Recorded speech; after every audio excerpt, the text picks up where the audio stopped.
Hello and welcome to the WB Mason Coaching Report on GoHofstra.com. Joined as always by the head coach of the Hofstra baseball program, John Russo. Coach, welcome. Hey, thanks, Len, for having me.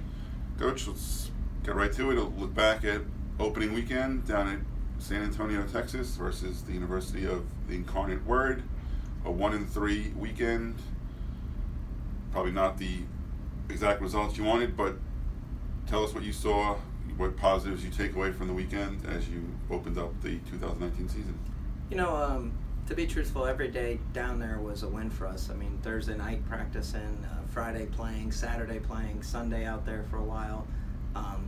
Being out in sunshine, just getting this young team, out on a field to learn it was all a win for us. I don't think we're necessarily built for a 4-game series with, our inexperience on the mound, and I think that showed a little bit at times.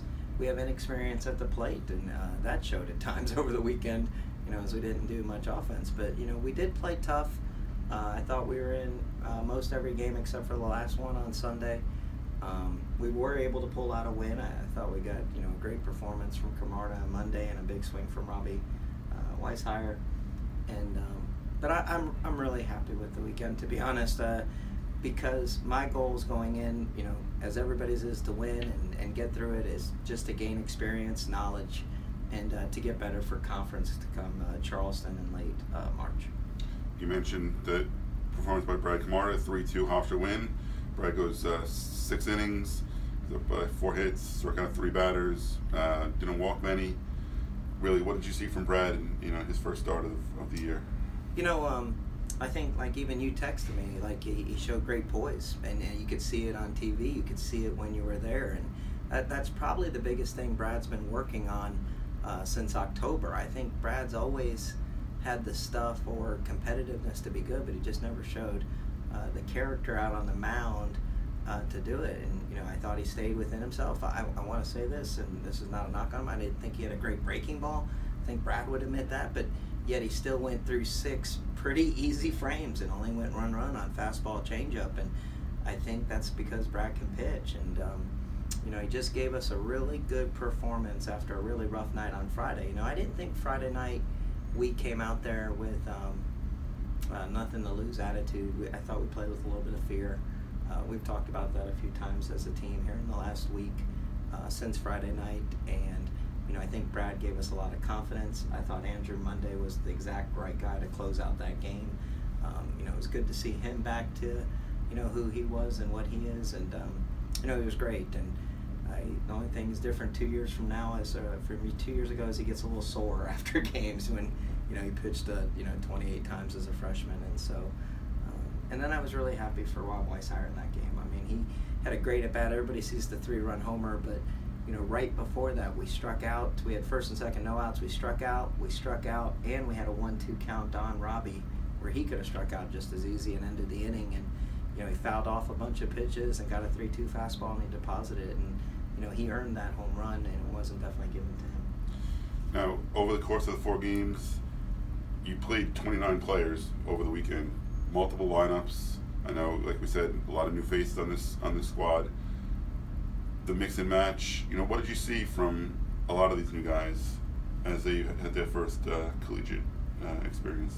Let's go. I think right at the top of the order, I think Austin Pollock gave us a good presence at the top. He didn't get some hits until Sunday, but even up into that, I thought on Saturday he had some really good at-bats. I think Miles Menza had a nice, I don't know if it's his first college start, but I know he started back-to-back games, and he's really come a long way after redshirting that way after an injury his freshman year. He just really earned his weekend. I thought he had some really nice at-bats. I thought he played well. I thought Ryan Morash played well in his games at second base. Anthony D'Onofrio had a really nice spark to lineup. A guy for me that did really well, and that's not necessarily a new guy, is a 4-year guy. I thought Parker Quinn had a great weekend with his approach and presence in the 4-hole, and even though he didn't get the hits, you could see bigger things coming. His confidence is growing, his approach is growing. He just looked more like a professional hitter to me than he's done in the past, and he had a nice 4 games he put together. So Sean Flaherty was somebody we didn't talk about in the preseason, but as good a hitter as we have on this team, and he's definitely a great freshman, and he caught the first win of the season as a true freshman of catching Camarda on Monday, which is a tough thing to do, and he got a single in the game. So, we definitely had a lot of guys get their first career hits on the weekend. I thought was nice, and we had a lot of guys that got their first career appearance on the mound, and that's something we need to do. And so, not to say I'm treating any Division I game like a spring training game, but we had to kind of look at it that because we need knowledge of these guys in games. We see them in practice every day, but getting between those white lines is definitely a little different. And we have 4 coming up in Florida. We're going to do the same thing. We have 4 against Fordham and Iona. We're going to kind of do the same thing, and then after that, I think we'll all have good knowledge of who the guys need to be to get ready for conference. 2 guys we didn't mention, I thought had good weekends at the plate. Maybe not hitting wise on the average side, but drew a lot of walks. Austin Gauthier and Vito Frecia combined for 9 walks. Obviously, the scouting report is out there about our team. So Vito didn't get a lot to hit over the weekend. Austin showed some patience at the plate. What'd you see from those guys? It's going to be a different type of season for Vito than he's ever had in his career. He's always had bigger guys, older guys to protect him, and he's going to have his at-bats with also having his patience for his walks. And at one point this weekend, I think he was hitting 125 with a 490 on base percentage. So if he improves his batting average 100 points, his on base percentage would be over 500. And that's a goal that I've kind of made for him. I think he can add great value to us to always being on base. I think it'll really go with the analytics of professional baseball right now with having a 500 on base percentage. I think it fits to what they're doing. And maybe he might not get the power numbers or the big offensive numbers that we're used to, but I think Vito could have a whole different type of season than anybody in the country, to be honest. And then Austin did a really good job of batting behind him and being patient, like you said, taking his walks and also pushing it on to the next guy. And that seemed to kind of be the theory, or what happened on the weekend, is we were able to put together 2 quality at-bats, but we weren't able to put together the 3rd quality at-bat. We'd have 2 good at-bats, we'd have a strikeout. 2 good at-bats, we'd have a ground out. If we could have just strung along 1 more at-bat, I think we could have put up more offensive runs on the weekend. And our batting average on the weekend wasn't great, but our on-base percentage was well over 300. So, we improved 50 points on our batting average. We'll be over 400 on on-base percentage. And so, we have definitely some good things to build off of. Really happy. We got after it in practice yesterday for a while.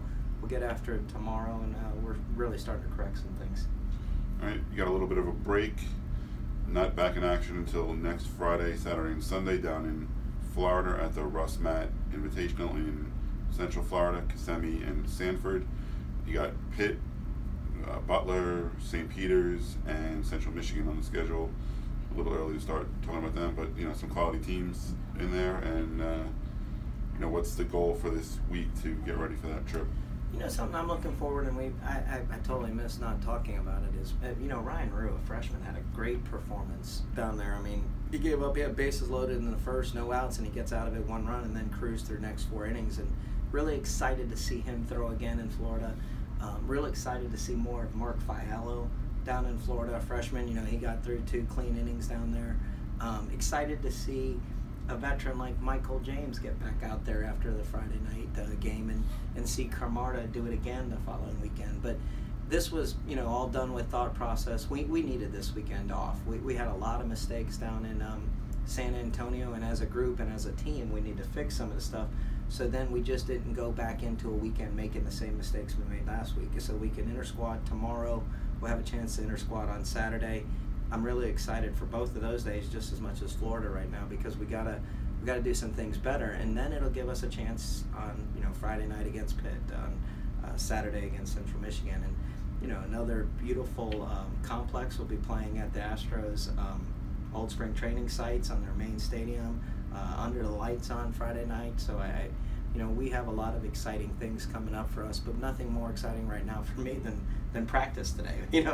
When you have a young group and they have these guys, but the one thing they've done is they've really listened, they've really bought in so far, and that has me the most excited of everything. All right, Coach, thanks for the time.